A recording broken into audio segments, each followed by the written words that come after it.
Okay, so tell me a bit about the funding you received from college, so why you needed it and why it helped.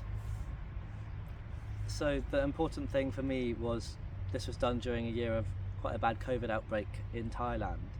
So until the 1st of July 2022, foreigners weren't able to enter Thailand without a 14-day quarantine period, which obviously is very expensive, and I didn't have time to do that either.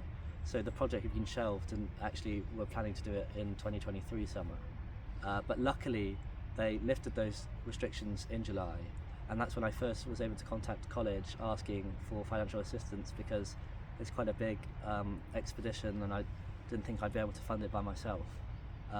So in addition to that kind of last minuteness of the trip, when I was making last minute kind of emails to both college and the charity I was working with to make sure that I'd be able to go there and I'd be able to afford to go there.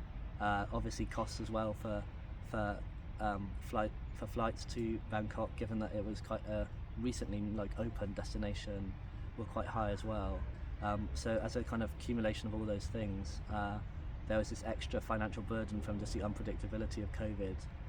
We tend to think of it as kind of a thing of the past in the UK, but it's still very much happening in parts of the world, and Thailand was one of those parts just before I went there.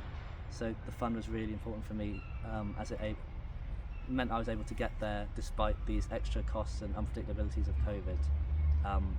And it was also just so helpful that I was able to get everything sorted in a relatively short period of time.